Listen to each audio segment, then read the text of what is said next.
नमस्कार जय जगन्नाथ जय बाबा बराड़ बालुकेश्वर पुणी एक भिडियो को आपण मानक स्वागत जनाऊँ। बहुत दिन स्वर स्वर बालेश्वर नो स्वर रु कहानी स्वर बजार कहानी गोटे सुना गोल्ड दुकान अच्छी गोल्ड शोरूम रे से गोल्ड शोरूम रे पुओटा प्रथम काम करथिला मैनेजर भावे झीटा 2 वर्ष 3 वर्ष सी रहिवार 2 वर्ष 3 वर्ष पर सी आसी जॉइनिंग कला आमर सेल्समैन भावे जॉइनिंग कला भितर आस्ते आस्ते आस्ते देखा चाह हो हो हो कथबार्ता हेले कथबार्ता हो आगे तो कथबार्ता जहाँ भी गोटे जगह अच्छा माने मैनेजर अच्छी सी तो मानिब ना मैनेजर जेहेतु अच्छी से भितर कथबार्ता हो हो हो हो हो प्रेम संपर्क आरंभ होगा लगिला पुओटा आगे ताकू भल पाइबा बोली भल पाइला बोली माने भल पाउछु बोली कहिला झीटा भी आग पछ भावी न भाविकी भाविला हाँ ये तो मैनेजर अच्छी भल पोस्टर अच्छी आ देखा भी भल हाँ मुझे प्रस्ताव राजी होमती हो भितर प्रेम संपर्क आरंभ हो आरंभ है प्रेम संपर्क चलला किछि दिन किछि मास जाइछि भितर फिजिकल रिलेशन माने शारीरिक संपर्क आरंभ है जमीती समस्ते करमती सी भी करले आ झीटी मत केस झी आनी जमी समस्ते करती सेमती सी भी कले भितर संपर्क रहा झीटी रूम नहीं रही था पुओटी भी रूम नहीं रही था पुओटा जो जगह रूम नहीं रोचे झीटा तार 7 किलोमीटर दूर रोचे पुओटा ताकू एते भल पाईगला झीटा भी एते भल पाईगला जे किए क्या छाड़ी रही पाइला नहीं पुओ जोर जबरदस्त कला तू मो पाखु पलि आस मो साइड रे रूम अच्छी नहीं रही कहीं जानवे ना कि आम दी जन कौन बोली जानला माने आमको तो रूम भड़ा देवे ना कहीं जानवे ना आउ तू ये पलैस ना दौड़ा देदेवी विष खाईदेवी गाड़ी आगे डे पड़ी ये पलैस जहाँ जमी कही कही सी झीटा घरे सब कहला इाड़ सियाड़ कहीकि बाहाना फाहाना कर जेहेतु सी गोटे रूम नहीं झीटे रूमटा छाड़ माने सी जनइब ना घरे मु कहीं छाड़ुची ये कौ असुविधा है छाड़ुची बापा जहाँ भी हेल्ले पचारे बापा माँ ये कौन पाई छाड़ुची ये तो भल थिला मालिक भी भल कहीं छाड़ुचु एम सब कहला जदि सी बाहाना कर कि मालिक मत खराब भावुची कि मालिक ये कला सी कहला बापा माँ डायरेक्ट मालिक को पचारे ना आम तो झील तो ठीक ठाक थिला एबे कौन है मो झील कहीं एमती कौच झील कहीं बाहर झील कौच जावे पचारे कौन बाहाना कला कौन ना मु तो कहीपर तथा मुझे जानी कहला कि मत टे दूर हो जाऊँगी मु पाखे रही चेष्टा करी पाखे रही से गोटे कम पैसा रूम मिली कम पैसा बोली एठी 2000 ना 2500 टका रही है 3500 ये हूँ कम पैसा 5000 टका एक्सट्रा देकी रे हूँ कम पैसा 1000 टका किए दब एक्सट्रा ना से पुओ दब टोटाल से पुओ सब जगह खर्च दब बोली कही कही से रूम ठीक कला ये जाकि सब धर धुरा जा पहुँचला ता बापा माँ भी आसिले सांगे झीटी भारी स्ट्रीट ता बापा माँ माने क्या है तो कथा कर देवे कि जिते स्ट्रीट हेले तार झी तार ये स्ट्रीट रू बाहर जाता बापा माँ क्या सहित कथा करदेवे जदि कथा करेंगे गोड़े गोड़े जगे आणिकी पहुँचला पर से पुओटी से थाए कि से परिचय देलानी कहीं परिचय देला माने बापा माँ जापर ये कि गोटे भूल भाल हम बोली बापा माँ जहाँ भी जापर बापा माँ भी भल पाई बाहर ना आपर बोली सी भी किसी कहले ना चलतु से जहाँ कहतु न कहतु से किसी कहार ना से जाकि छाड़ी आइले रूम ठीक है पुओ तार पैसा दे देला ये भी कहला मुझे पैसा दे देजी खाली रही आरंभ होगा जो आरंभ होगा पुओटा नहीं उपर घर 2 बखरा घर आउ झीटा रहा सैड्रे पुओटा रहा सैड्रे आपण मैंने यू रियलाइज करूँ झी पुओ भितर अनैतिक संपर्क घटी कि ना घटी सबुदिन घटी मालिक आ कौन जगिब ये कौन कर ना अरे ड्यूटी तो सी आइले ये आइले से कहीं जगिब ठीक ड्यूटी पुओटा आसो 100 मीटर दूर छाड़देव सी तार चल चल चल चल आसो पुओटा तार बाइक धरिकी आसो माने घर मालिक भी जापारा ना भितर कौन अच्छी कौन ना भितर खाइबे पीबे ठीक राति 10:30 11टा हम गोटे रूम रे शोबे स्वामी स्त्री भाया शोबे पुणी दिन सकाळ पाइब किए देखिए मालिक कौन देखा आसो यहाँ कौन लज हो मालिक कह रूम छाड़ 8टा बाजीगला ଚେକ୍ ଆଉଟ୍ କର କି କ'ଣ କହିବ କି? ଆରେ ନିଜ ଇଚ୍ଛାରେ ନିଜେ ଚାଲ, ମାଲିକ କ'ଣ ସେଠି ରହୁଛି? ମାଲିକ ତାର ରହୁଛି ଅଲଗା ଜାଗାରେ, ଏମାନେ ରୁହନ୍ତି ଉପରେ 2 ତାଲା ଘର, ତଳେ ଯେଉଁ 6 ବଖରା ଘର ଅଛି ନା 6 ବଖରା ନା 4 ବଖରା କହିଲା, 4 ବଖରା ଅଛି, ସେମାନେ ତାଙ୍କର ସବୁ ଫ୍ୟାମିଲି ନେଇଯାଇଛନ୍ତି। ଇଏ ବି ଫ୍ୟାମିଲି ନହେଲେ ବି ସେ ଗୋଟେ ଯେହେତୁ ସୁନା ଦୋକାନରେ ଅଛନ୍ତି କେହି କିଛି କୁହନ୍ତିନି। ତାପରେ ଛାତକୁ ଯେଉଁ ରୁମ୍ ସେଡ଼ି ଅଛି, ସେ ସେଡ଼ିର ଅଲଗା ରାସ୍ତା, ସେଥିଲାଗି ବି ନୋ ରିକ୍ସ, ସେଥିଲାଗି ତାଙ୍କୁ ବ୍ୟାଚେଲରକୁ ଦେଇଦିଅନ୍ତି। ପୁଅ ପିଲା ବ୍ୟାଚେଲରକୁ ତ ରୁମ୍ ଦିଅନ୍ତିନି, ଝିଅ ପିଲାଙ୍କୁ ଦେଇଦେବେ ବରଂ ପୁଅ ପିଲାକୁ ଦେବେନି। ସେ କଥା ଛାଡ଼ନ୍ତୁ, ତାଙ୍କ ଭିତରେ ଅନୈତିକ ସମ୍ପର୍କ ହେଲା ଭିତରେ ସେ ତାଙ୍କ ଭିତରେ 2 ମାସ 3 ମାସ ଯାଇଛି, ଗୋଟେ ପଜିଟିଭ୍ ରହିଲା, ପିଲାଟେ ରହିଲା, ଫେର 2 ଜଣ ମିଶିମିଶାଇ କାଟି କୁଟା ଦେଲେ। ଆଉ ତାଙ୍କୁ ଝିଅଟାକୁ ଭାରି କଷ୍ଟ ହେଇଥିଲା, କହିଲା କେଉଁ ମାଆକୁ ତ ମିଳୁନି କିଏ କାଟୁଛି, ଭାରି କଷ୍ଟ ହେଇଥିଲା। ତଥାପି ଆଗ ପଛ ଚିନ୍ତା ନ କରି କହିଲା ମୋ ଘର ଭାରି ଷ୍ଟ୍ରିଟ୍ ଅଛି, ଆଉ ମୁଁ ସେଥିଲାଗି କାଟିବାକୁ ଚେଷ୍ଟା କଲି, କାଟି ଦେଇଥିଲି ମଧ୍ୟ। ପୁଣି କାଟିଲା ପରେ ମାସ 2 ମାସ ଖଣ୍ଡେ ଆଉ କିଛି ତାଙ୍କର ସମ୍ପର୍କ ହେଲାନି। ଝିଅଟା ରାଗି କହିଲା ନା ଏମିତିରେ ରହିଯାଉଛି, ତୁମେ କାଟି ଦେଉଛ, ଆଉ ଏକାଥରେ ବାହାଘର ସରିଲେ ଯାହା ହେବା କଥା ହେବ, ନହେଲେ ନାହିଁ। ହଉ ହେଲା, ତାଙ୍କ ଭିତରେ କଥାବାର୍ତ୍ତା ହେଲା ପରେ ଫେର ମାସ 2 ମାସ ଗ୍ୟାପ୍ କରିଦେଲେ। ମାସ 2 ମାସ ଗ୍ୟାପ୍ କଲା ପରେ ପୁଣି ପୁଅଟା ମୁଣ୍ଡ ବାଡ଼େଇ କାନ୍ଦିଲା, ନା ମୋର ସେ ଜିନିଷ ନହେଲେ ହେବନି। ତାଙ୍କ ଭିତରେ ଯେହେତୁ ସବୁ ଗଢ଼ି ଉଠିଛି, ପୁଣି ତାଙ୍କ ଭିତରେ ଆରମ୍ଭ ହେଲା। ଏମିତି ଦୀର୍ଘ ବର୍ଷେ କାଳ ଆରମ୍ଭ ହେଲା। ପ୍ରଥମ ତ ସେ ଯାହା 2 ମାସ 3 ମାସ ଭିତରେ ରହିଥିଲା, ଆଉ କିଛି ରହିଲା ନାହିଁ। ଏମିତି ବର୍ଷେ କାଳ ଆରମ୍ଭ ହେଲା। ବର୍ଷେ କାଳ ଯେତେବେଳେ ଆରମ୍ଭ ହେଲା ପରେ ବର୍ଷକରେ କଣ୍ଟିନ୍ୟୁ ଚାଲିଲା। ବର୍ଷ ସରିଲା ପରେ ତାଙ୍କ ଭିତରେ ବାହାଘର ପାଇଁ ପ୍ରସ୍ତାବ ପକାପକି ହେଲେ। 2 ଜଣ ଘରେ କହିଲେ କି ମୁଁ ଆକୁ ଭଲ ପାଏ ବୋଲି, ପ୍ରସ୍ତାବ ପକାପକି ହେଲା ପରେ ବାହାଘରଟି ମଧ୍ୟ ହେଲା ପରେ ଡିମାଣ୍ଡ ଫିମାଣ୍ଡ ଭଲ ନେଲା। 2-3 ଲକ୍ଷ ଟଙ୍କା ଡିମାଣ୍ଡ ନେଇକି ସବୁ ଯାହା ସବୁ ନେବା କଥା, ଗଡରେଜ୍, ଫ୍ରିଜ୍, ଏସି, କୁଲର ସବୁ ଜିନିଷ ଧରିକି ଗଲା।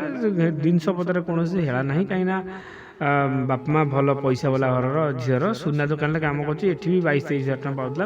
ବାପ ବି ତାର ଗୋଟେ କ୍ଲର୍କ ଥିଲା, ସେ ବି ଭଲ ପାଉଥିଲା। ଭଲ ଡିମାଣ୍ଡ ଫିମାଣ୍ଡ ନେଇକି ଗଲା ପରେ ବାହାଘର ହେଲା। ବାହାଘର 6 ମାସ ଖଣ୍ଡେ ଯାଇଛି, ତାଙ୍କର କୌଣସି ପ୍ରକାର ପିଲାପିଲି ରହିଲା ନାହିଁ। ଯେତେବେଳେ ରହିଲା ନାହିଁ, ତା ମେଡ଼ିକାଲ ଦେଖେଇଲା ପରେ ମେଡ଼ିକାଲ ବାଲା ତ ସାଙ୍ଗେ ସାଙ୍ଗେ ତୁମେ ଜାଣିଛ କେତେ, ସେ କିଛି କହିବେ ନାହିଁ, ମେଡ଼ିସିନ ଖାଅ ରହିବ। ମେଡ଼ିସିନ ଗଦା ମେଡ଼ିସିନ ଖାଇଲେ। ପ୍ରାଚୀ ଇନଷ୍ଟିଚ୍ୟୁଟ୍ ଗଲେ, ସେଠି ବି ବହୁତ ଟଙ୍କା ମେଡ଼ିସିନ ଖାଇଲା ପରେ ପ୍ରାୟତଃ 7-8 ଲକ୍ଷ ଟଙ୍କା ସାରିଲା ପରେ ଥକା ମରା ହେଲା ପରେ ଟେଷ୍ଟ କଲେ ଯେତେବେଳେ ଯାଇକି ଗୋଟେ ବଡ଼ ମେଡ଼ିକାଲରେ କେଉଁଠି ଗୋଟେ, ସେଇଠି ସେ କହିଲେ ତମେ ପିଲା ନଷ୍ଟ କରିଥିଲ କି? ସେ କହିଲା ଭାବିଚିନ୍ତି ହେଇକି ମନା କଲେ ଯେତେବେଳେ କହିଲା ହଁ ନଷ୍ଟ କରିଛ ବୋଧେ, ସେଥିଲାଗି ପିଲା ଘରେ ପ୍ରଭାବ ପଡ଼ିଛି, ଆଉ କେବେ ମା ହେଇପାରିବନି କି ତମେ ଏବେ ବାପା ହେଇପାରିବ ନାହିଁ। ଏତିକି ଶୁଣିଲା ପରେ ମନ ଦୁଃଖରେ ଫେରି ଆସିଲା ପରେ ଗୋଟେ ଜ୍ୟୋତିଷକୁ ଦେଖେଇଥିଲେ। ଯେତେବେଳେ ଦେଖେଇଥିଲେ, ହାତ ଦେଖିଲେ ଗୋଟିଏ ଛୁଆଟେ ଥିଲା। ସେ ଗୋଟିଏ ଛୁଆଟେ ଥିଲା, ହାତରେ ଅଛି ଗୋଟିଏ ଛୁଆ, କିନ୍ତୁ ସେ ଗୋଟିଏ ଛୁଆ ଆଉ ନାହିଁ। ମାନେ ଗୋଟେ ଛୁଆକୁ ତ ସେ ପ୍ରଥମରୁ ମାରି ଦେଇଛନ୍ତି। ତମେ ଜାଣିଛ ସିଏ ହେଉଛି, ଆମେ ତାକୁ ତମେ 2 ଜଣ ବାହା ହେଇକି ଘର ସଂସାର କରିବ, ତାକୁ କାଟୁଥିଲ କାହିଁକି? ଘରେ ରାଜି ରୁଜା ହେଇକି ବାହା ହେଇପାରିଲନି, ଏଇ କଥାଟା କାହିଁକି କରୁଥିଲ? ଏଇଠିକି ଯାଇ କାହାଣୀ ଏଇଠୁ ପ୍ରୋବ୍ଲେମ୍ ଷ୍ଟାର୍ଟ ହେଇଛି। କ'ଣ, ସେ ପୁଅ ଆଉ ଗୋଟେ ଝିଅକୁ ଭଲ ପାଉଛି। ଝିଅ ଯେତେବେଳେ ଭଲ ପାଉଛି, ସେ ଝିଅକୁ ଧରିକି ତାର ସବୁଆଡ଼େ ବୁଲୁଛି। ବାହାରେ ଯେତେବେଳେ ବୁଲିଲା, ସେଠି ସୁନା ଦୋକାନକୁ ଯେଉଁ ଝିଅ ଗୋଟେ ଆସିଥିଲା ସୁନା କିଣିବା ପାଇଁ, ସେଇଠି ନମ୍ବର ଯେଉଁ ଦେଇକି ଯାଆନ୍ତି ଲିଷ୍ଟ, ନା ଆମର ବିଲ୍ କଲାବେଳେ, ସେଇଠି ସେ ନମ୍ବର ରଖିକି ତାଙ୍କର କଲ୍ ଫଲ୍ କରିକି ସେଇଠି କଥା ହଉ ଆଉ ଝିଅଟି ଗୋଟେ କାର୍ ସୋରୁମ୍ରେ ସର୍ଭିସରେ ଅଛି, ଯେଉଁ ଆମର ଚେକ୍ ଆଉଟ୍ ହୁଏ ଯେଉଁ ସର୍ଭିସରେ, ସେଇଠୁ କଥାବାର୍ତ୍ତା ହଉ ପୁଅଟା କହିଛି କି ସେ ତାଙ୍କର ବାପା ମାଆର ଗୋଟେ ବଡ଼ ପୁଅ, ସେ ଆଉ ଟଙ୍କା ପଇସା ଅଗରସର, ଏମିତି ମିଛ ସତ କଥା କହିକି ତାକୁ ପଟେଇ ତାକୁ ତାର ଧରିକି ପଳେଇ ଆସିଛି ଘରକୁ। ଯେତେବେଳେ ପଳେଇ ଆସିଛି, ଦେଖିଛି ତା ସ୍ତ୍ରୀ କି କାହିଁକି ଏସବୁ ହେଲା, କ'ଣ ହେଲା, କି ତୋର ତ ଆଉ ପିଲାପିଲି ହେବନି, ମୁଁ ଆକୁ ବାହା ହେଇକି ରଖିବି। କାହିଁକିନା ସିଏ ଝିଅଟି କହିବା କଥା ହେଉଛି ପିଲାପିଲି ତ ମୁଁ କହୁଥିଲି ସେତେବେଳେ ଗୋଟେ ରହିଥିଲା 3 ମାସ ହେଇଯାଇଥିଲା, ତୁମେ କାଟିଦେଲ। ଏଇ ଶୁଣିକି ତୁମେ ଧରିକି ପଳେଇ ଆସିଛ, ମୁଁ କୁଆଡ଼େ ଯିବି? ତା ଶାଶୁ ଶ୍ୱଶୁର ବି କହିଲେ ଆଉ ତୁ ତୋର ଯଦି ନ ଯିବୁ ଏଇଠି ରହ, ତାଙ୍କ ସେବା ଯତ୍ନ କର, ଆଉ ଆମେ ତ ବାହାଘର କରିକି ନେଇ ଆସିଛୁ, ବାହାର କରିପାରିବୁନୁ, କିନ୍ତୁ ଘରେ ଯେହେତୁ କେହି ନାହାନ୍ତି, ଗୋଟେ ଛୁଆ ପିଲାଟେ ନହେଲେ କେମିତି ହେବ। ସେ ଯାହା ବି ହଉ ସେ ସହିପାରିଲାନି, ତାକୁ ଆଉ ଗୋଟେ ରୁମ୍ ଥିଲା ଏକ୍ସଟ୍ରା ରୁମ୍ଟେ, ତାକୁ ସେ ଘରକୁ ପଠାଇ ଦେଇକି ସେ ଝିଅଟାକୁ ସେ ତାର ସେଇ ଘର ଧରିକି ଶୋଇଲା। ଯେତେବେଳେ ଶୋଇଲା ଆଉ ଝିଅଟି ଆଉ ସହିପାରିଲାନି, ଯେଉଁ ସ୍ତ୍ରୀ ଲୋକଟି ବହୁତ କଷ୍ଟ ପାଇଲା ପରେ ନିଜ ଘରକୁ ଫେରିଗଲା। ନିଜ ଘରକୁ ତ ଫେରିଗଲା, ବାପ ତାର ଯେଉଁ କ୍ଲର୍କ ଥିଲା ତା ମାଆ, ସେ ବହୁତ ଚେଷ୍ଟା କଲା ପରେ ଭାବିଲେ କି ଝିଅ ତାର ନିଜ ଇଚ୍ଛାରେ ବାହା ହେଇଛି ଯେତେବେଳେ ଆମେ ତ କିଛି କହିପାରିବାନି, ତଥାପି ଆମେ ଗୋଡ଼ ହାତ ତଳେ ପଡ଼ି ବୁଝେଇବା। ସେ ତା ଗୋଡ଼ ହାତ ତଳେ ପଡ଼ି ବୁଝେଇଲା ପରେ କୌଣସି ପ୍ରକାର ରେସ୍ପନ୍ସ ହେଲାନି। ଯେତେବେଳେ ଛାଡ଼ିଦେଲେ, ଭଗବାନଙ୍କ ଉପରେ ହାତ ଉଠେଇଦେଲେ। ଝିଅଟା ବି ବହୁତ କାନ୍ଦୁଥାଏ, ଆଖି ଆଗରେ ଏସବୁ ଜିନିଷ ଦେଖିଲେ କିଏ ବା ସହିକି ରହିବ। ଆରେ ତାଙ୍କର ତ ଥିଲା ଗୋଟିଏ ପିଲା, ଥିଲା ତ ଇଏ ନିଜେ ତାଙ୍କର ମାରି ମୁରା ଦେଇ ଖାଇଗଲେ। ଯେମିତି କୁହନ୍ତି ଏତେ ସବୁ କାହିଁକି ବାହାଘର ଆଗରୁ କର। ବାହାଘର ହଁ କଲ 2-4 ଥର କି କେତେବେଳେ କିନ୍ତୁ ମନ ଖୁସି ପାଇଁ ମାସେ 1.5 ମାସ ଥର କଲ। ଆରେ କଣ୍ଟିନ୍ୟୁ କଲେ ଅସୁବିଧା କ'ଣ ହେବ? କଣ୍ଟିନ୍ୟୁ କଲେ ଏଇ ପିଲାପିଲି ରହିଲା, ଘରକୁ ଧରିଲ, ଜିନିଷ କାଟିଦେଲ, ସରିଲା। ଆଉ କାଲି ସକାଳେ ଭବିଷ୍ୟତରେ ହେବ କି ନାହିଁ ତମେ ଜାଣିଛ? ସେ ଯାହା ବି ହଉ ପଇସା ପତ୍ର ବାପା ମା' କତରୁ ମଗେଇ ନିଜେ ଚଳେ। ସେ ପୁଅ ଆଉ ତାକୁ ଦିଏନି। ଏମିତି ଦୀର୍ଘ ମାସେ ଖଣ୍ଡେ ଚାଲିଗଲା। ଆଉ ଆକୁ ପାଖରେ ପୁରେଇଲାନି। ସେ କହିଲା ତୁ ତ ଖାଲି କିଛି ତ ପିଲାଟି ଜନ୍ମ କରିପାରିବୁନି, ତୁ କାହିଁ ମୋ ପାଖରେ ଶୋଇବୁ। ଏଥିପାଇଁ ମାସେ ଖଣ୍ଡେ ତାର ବାହାରୁ ପେଲିଲା ପରେ ସେ ଯାଇକି ବରାଳ ବାଲୁଙ୍ଗେଶ୍ୱର ପାଖରେ ମାନସିକ କରିଥିଲା। ମାନସିକ କରିବାରେ ସେଇଠି 21 ଦିନ ପଳେଇଲା, କିଛି କୁଆଡ଼େ ରେସ୍ପନ୍ସ ହେଲାନି, ମିଳିଲାନି କିଛି ଖବର। ତାପରେ ଗୋଟେ ଗୁଣିଆ ପାଖକୁ ଗଲା ଯେତେବେଳେ ଗୁଣିଆଟା ଏତେ ଗୋଟେ ମାନେ କ'ଣ କୁହନ୍ତି ହାରାମି ଗୁଣିଆ, ସିଏ କହିଲା ମୁଁ ତ ସହିତ ଯଦି ମିଳାମିଶା କରିମି କିମ୍ବା ଶାରୀରିକ ସମ୍ପର୍କ ରଖିବି, ତାହେଲେ ପୁଣି ଥରେ ଠିକ୍ଠାକ୍ ସବୁ ହେଇଯିବ, ପୁଣି ପିଲା ଛୁଆ ହେବା ପାଇଁ ରେଡ଼ି ହେଇଯିବ, ତୋ ସ୍ୱାମୀ ପୁଣି ତୋତେ ଆପଣେଇ ନେବ, ତାକୁ ଛାଡ଼ିଯିବ, ତୋତେ ଆପଣେଇ ନେବ। କେତେ ଟଙ୍କା ଦରକାର ନା 15,000 ଟଙ୍କା ଦରକାର। 15,000 ଟଙ୍କା ଦରକାର। ତୁ ଏଇଠି ରହିବୁ 24 ଘଣ୍ଟା। 24 ଘଣ୍ଟା ରହିଲେ ସେ ଯେଉଁ ଜିନିଷ କହିଲି କରିବାକୁ ସେ ଜିନିଷ କରିବୁ, ତାପରେ ନିଶ୍ଚିତ ସବୁ କିଛି ଠିକ୍ଠାକ୍ ହେଇଯିବ, ତୋ ସ୍ୱାମୀ ତୋତେ ଖୋଜି ଆସି ନେବ। ଭାବିଲା କାଳେ ଗୁଣି ଟୁଣି ଜିନିଷ ଗୁଡ଼ା ସାଙ୍ଗେ ସାଙ୍ଗେ ହେଇଯାଏ, କାଳେ ହେବ। ସେ ଗୋଟେ ଆଶା ନେଇକି ହଁ ମାଇଲା। ତ ତା ବାପା କତିକି ଫୋନ୍ କଲା ପରେ ସିଏ ସାଙ୍ଗେ ସାଙ୍ଗେ 15,000 ଆଉ 2,000 ଟଙ୍କା ପାଇଁ ତାର ନିଜ ଖର୍ଚ୍ଚ, ଝିଅ ପାଇଁ ଖର୍ଚ୍ଚ 17,000 ଟଙ୍କା ପଠାଇଲା। ଯେହେତୁ କ୍ଲର୍କ ଅଛି, ଭଲ ପଇସା କମାଉଛି ଗଭର୍ଣ୍ଣମେଣ୍ଟରେ, ସାଙ୍ଗେ ପଠାଇଲା। 17,000 ଟଙ୍କା ଦେଲା। 15,000 ଟଙ୍କା ତାକୁ ଦେଇକି ଶାରୀରିକ ସମ୍ପର୍କ ରଖି ତାର କ'ଣ ଗୋଟେ ଦେହରେ ଚେଙ୍କ ଦେଲା। ଚେଙ୍କ ଦେଇକି କ'ଣ ଗୋଟେ ଗୁଣି ଟୁଣି କଲା, କ'ଣ କଲା, ଶାରୀରିକ ସମ୍ପର୍କ 24 ଘଣ୍ଟା କାଳ ମିଛ କହୁ କି ସତ କହୁ ତାର ଫାଇଦା ଉଠେଇଲା କି କ'ଣ କଲା ସେ ଜାଣିଛି। ଆଉ ଝିଅଟି ଭାରି ମାନେ ଇଚ୍ଛା ନଥିଲେ ବି ଭାବିଲା ଏସବୁ ଜିନିଷ ତ ମନ ଭିତରେ ରହିବ, ଆଉ ମୋ ସ୍ୱାମୀଟା ଫେରି ଆସିବ, ମୁଁ କରିଦିଏ, ହେଲେ ପଇସା ଯାଉ ଆଉ ଇଜ୍ଜତ ବି ଯାଉ, କିନ୍ତୁ ମୋ ସ୍ୱାମୀଟା ଫେରି ଆସିବ। ଆଉ ସେ ଝିଅ ଛାଡ଼ିକି ପଳାଉ। ଏଇ ପିଲା ଛୁଆ ପାଇଁ ତ ଏତିକି ସବୁ ନାଟକ। ଯଦି ପିଲା ଛୁଆଟେ ହେଇଯାଇଥାନ୍ତା, କାଲି ସେ କୁଆଡ଼େ ଯାଇକି କାହାକୁ ଆଣିଥାନ୍ତା, କ'ଣ କରିଥାନ୍ତା, ସେ ତ ଅଲଗା କଥା। କିନ୍ତୁ ପିଲା ଛୁଆଟେ ହେଇଯାଇଥିଲେ ଆଜି ଏଇ ଦିନ ଦେଖିବାକୁ ପଡ଼ିନଥାନ୍ତା। ହଉ ଦେଖିବା କ'ଣ ହେଉଛି। 24 ଘଣ୍ଟା କାଳ ସେ ସବୁ କାମ କରିକି ଦେହରେ କାଳେ 3-4 ଜାଗାରେ ଚେଙ୍କ ଦେଇ କହିଲା ଯେତିକି ଚେଙ୍କ ଦେବି ସେତିକି ଦିନ ଭିତରେ ସେ ଫେରି ଆସିବ, ସେ ଝିଅ ସେତିକି ଦିନ ଭିତରେ ପଳେଇବ। ଏଠି ସବୁ କଲା ପରେ ଆଜି ଯେଉଁ ଆମର ରବିବାର ଥିଲା, ରବିବାର ଦିନ ସକାଳେ ମୋତେ କଲ୍ କରିଥିଲା। ଏତିକି କଲା ପରେ ମାସେ 10 ଦିନ ଗଡ଼ିଯାଇଥିଲା। ଗଡ଼ିଯିବା ପରେ ମୋତେ ଫୋନ୍ କଲା, କହିଲା ଭାଇ ବହୁତ ଆଶା ନେଇ ଫୋନ୍ କରିଛି, ଆଉ ଆଶା ଅଛି, ମୋର ଆଶା ନିଶ୍ଚିତ ବାବା ବାଲୁଙ୍ଗେଶ୍ୱର ଖାଙ୍କେଶ୍ୱର ପୁରେଇ ଦେବେ। ବାଲୁଙ୍ଗେଶ୍ୱର ତ ବହୁତ ଦିନ ହେଇଗଲା, ନନାମାନେ ତ ଖୋପାଲା ଭଳିଆ ପୂଜା କରୁଛନ୍ତି, ଆଉ ଖାଲି ଯେତେବେଳେ ଫୋନ୍ କଲେ ପଇସା ହେଉଛନ୍ତି, ଭଲରେ କେହି ପୂଜା କରୁନାହାନ୍ତି। ଆଉ କେମିତି କ'ଣ ସକ୍ସେସ୍ ହେବ ମୁଁ ତ ନିଜେ ଜାଣିପାରୁନି। ସେଠି ହେଲା ଆଉ ଭାଇ ବଡ଼ କଥା, ଗୋଟେ ଗୁଣିଆ କତିକି ଯାଇଥିଲି, ମୋ ଇଜ୍ଜତ ନେଲା, ଦେହରେ ଚେଙ୍କ ଦେଲା, ଆଜି ଯାଏଁ ସେ ଦାଗ ରହିଛି।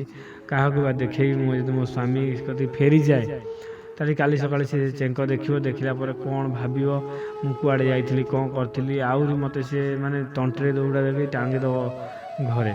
କ'ଣ କରିବି ଭାଇ, କିଛି ଗୋଟେ ଉପାୟ ଦିଅ। ମୁଁ ତା କଥା ସବୁ ଶୁଣିଲା ପରେ ତାକୁ ଏଇ ପୂଜା ବିଷୟରେ କହିଲି।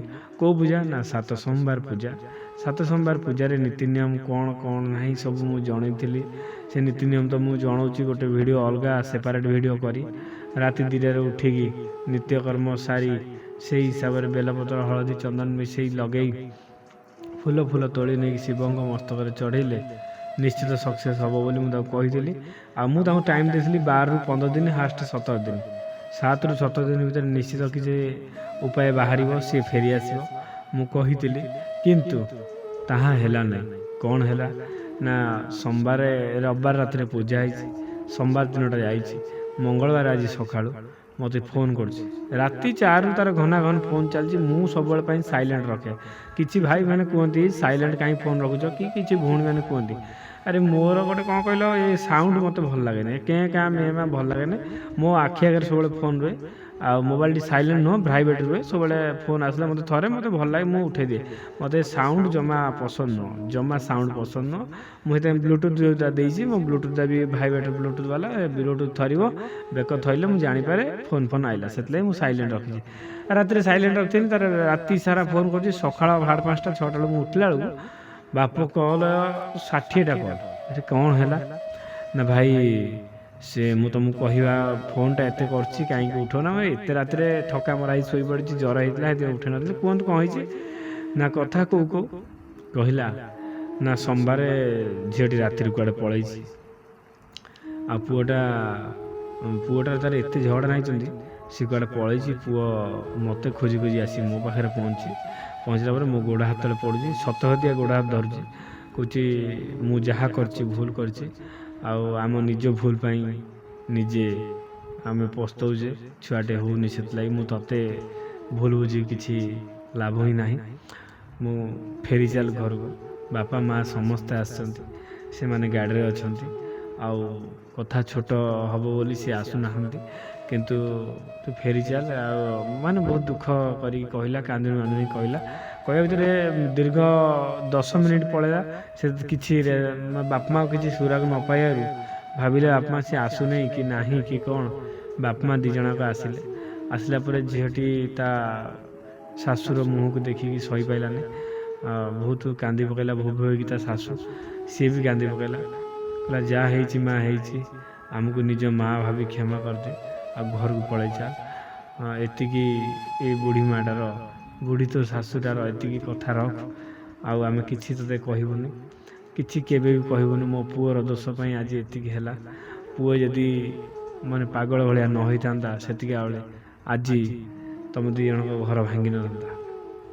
ଯାହା ହଉ ଝିଅଟି ସେଇ ଜାଗାରେ ନେଲା ନା। ଏସବୁ ହେଇଛି ସେ ଚନ୍ଦନ ଭାଇର କେତେ କଷ୍ଟ ପାଇଁ। ବାବା ଖାଙ୍କେଟେଶ୍ୱରଙ୍କ ପାଖରେ ଯାଇକି ସେ ଏତିକି ସବୁ କାମ କଲା ଭିତରେ ହିଁ ଏତିକି ସବୁ ସକ୍ସେସ୍ ହେଇଛି। ଥର ହେଇଛି। ସାଙ୍ଗେ ତା ସ୍ୱାମୀଟି ମୋ ସହିତ କଥା ହେଲା, କହିଲା ଧନ୍ୟବାଦ ଭାଇ, ଆପଣ ପାଖକୁ ଯେବେ ନା ଯେବେ ମୁଁ ନିଶ୍ଚିତ ଯିବି ଏଇ ମାସ ଭିତରେ, ଆଉ ଆପଣ ମୋତେ ଦେଖା କରିବେ, ଆମେ ସ୍ୱାମୀ ସ୍ତ୍ରୀ ନିଶ୍ଚିତ ଯାଇ ପହଞ୍ଚିବୁ। ଯାହା ହଉ ଏତିକି ବାବାଙ୍କ ଉପରେ ବିଶ୍ୱାସ ରଖିକି ସେ ଆସିକି ପହଞ୍ଚି ନାହିଁ ତ ସକ୍ସେସ୍ ହେଇଗଲେ। ମୁଁ ଏତିକି ଭଗବାନଙ୍କ ପାଖରେ ପ୍ରାର୍ଥନା କରୁଛି, ଯେଉଁମାନଙ୍କର ସବୁ ରହିଛି ବାକି ସେଇମାନଙ୍କର ଯଥା ଜଲ୍ଦି ସକ୍ସେସ୍ ହେଇଯାଉ, ଆଉ କିଛି ମୁଁ ଚାହିଁବି ନାହିଁ। ଆଉ ଯେଉଁମାନେ ପୂଜା କରିବା ପାଇଁ ଚାହୁଁଛନ୍ତି ସେମାନେ କଲ୍ କରନ୍ତୁ, ନିଶ୍ଚିତ 100% ହେବ। ଯଦି ନ ହେବ ମୋତେ ଯାହା କହିବି ମୁଁ ସହିବି। 10 ରୁ 15 ଦିନ ଭିତରେ ଯଦି ସକ୍ସେସ୍ ନ ହେବ ମୁଁ କହିବି। ଆଉ ଯେଉଁମାନଙ୍କର ହେଉନାହିଁ ସେମାନଙ୍କର ଦିନ ପରିବର୍ତ୍ତନ ହେଇସାରିଛି, ସୋମବାର ହେବ। ଯେଉଁମାନଙ୍କର 3ଟା ସୋମବାର ପରେ 3ଟା ସୋମବାର ଟାର୍ଗେଟ୍, 3ଟା ସୋମବାର ହେଇଯିବ। ଯେଉଁମାନଙ୍କର 3ଟା ସୋମବାର ନ ହେଉଛି, ତାପରେ ସମୟ ଆଉ ସୀମା ପରିବର୍ତ୍ତନ ହେଇସାରିଲା ପରେ ଦିନ ବି ପରିବର୍ତ୍ତନ ହେଇଯିବ। ବୁଧବାର ରାତି ଗୁରୁବାର ସକାଳକୁ ମାଆଙ୍କ ବାରରେ ତାଙ୍କର ପୂଜା ହେବ, କିନ୍ତୁ ସେମାନେ ସୋମବାର ହିଁ ମାନିବେ। ଯେଉଁମାନଙ୍କର 3ଟା ପାର ହେଇଯାଉଛି ନ ହେଉଛି, ସେମାନେ ସୋମବାର ଆଉ ଗୁରୁବାର 2ଟା ବାର ମାନିବେ। ଏତିକି ହେଉଛି ଆଜିର ଅନୁଭୂତି। ରହିଲି, ଜୟ ଜଗନ୍ନାଥ, ଜୟ ବାବା ବରାଳ ବାଲୁଙ୍କେଶ୍ୱର। ଭିଡ଼ିଓଟି କେମିତି ଲାଗିଲା ଆପଣମାନେ କମେଣ୍ଟ ମାଧ୍ୟମରେ ମତାମତ ଜାଣିବେ। ରହିଲି, ଦେଖା ହେବା ପୁଣି ଆଉ ଏକ ଭିଡ଼ିଓରେ।